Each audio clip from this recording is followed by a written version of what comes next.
YCP అధికారం కోల్పోయినప్పటి నుంచి పార్టీలో వలసల పర్వం కొనసాగుతూనే ఉంది. ఇప్పటికే పలువురు ముఖ్య నేతలు పార్టీని వీడగా ఇటీవలే రాజ్యసభ సభ్యుడు విజయసాయిరెడ్డి సంచలన నిర్ణయం తీసుకున్నారు. ఆయన రాజకీయాల నుంచి తప్పుకుంటున్నట్లు ప్రకటించి అందరినీ ఆశ్చర్యపరిచారు. అయితే విజయసాయిరెడ్డి పాటలోనే మరో రాజ్యసభ సభ్యుడు అయోధ్య రామిరెడ్డి కూడా రాజీనామా చేస్తారని ఊహాగానాలు జోరుగా వినిపించాయి. ఈ నేపథ్యంలో అయోధ్య రామిరెడ్డి స్వయంగా స్పందించి క్లారిటీ ఇచ్చారు. రాజ్యసభ సభ్యుడు అయోధ్య రామిరెడ్డి 2020లో వైసీపీ తరపున ఎన్నికయ్యారు.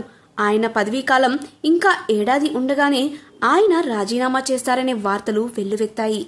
కొద్ది రోజులుగా విదేశాల్లో ఉన్న ఆయన మంగళవారం హైదరాబాద్ చేరుకున్నారు. గన్నవరం విమానాశ్రయంలో మీడియా ప్రతినిధులు ఆయనను చుట్టుముట్టి రాజీనామా వార్తలపై ప్రశ్నలు గుప్పించారు.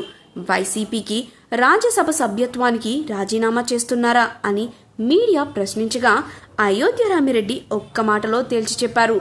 అదంతా ఫేక్ న్యూస్ అంటూ కొట్టిపారేశారు. అయోధ్య రామిరెడ్డి పార్టీ మారతారనే ఊహాగానాలకు తెరదించుతూ ఆయన స్పష్టమైన ప్రకటన చేశారు. మీడియాలో వస్తున్న వార్తల్లో నిజం లేదని తేల్చి చెప్పారు. రాజకీయాల్లో ఒత్తిళ్లు సహజమని వాటిని తట్టుకుని నిలబడాలని అన్నారు. విజయసాయిరెడ్డి పార్టీ వీడటంపై స్పందిస్తూ ఆయన మంచి వ్యక్తి అని, రాజకీయాల్లో గెలుపోటములు సహజమని వ్యాఖ్యానించారు.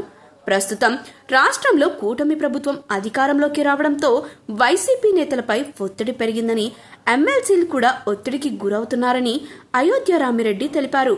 మొత్తానికి అయోధ్య రామిరెడ్డి రాజీనామా వార్తలకు ఫుల్ స్టాప్ పెట్టారు.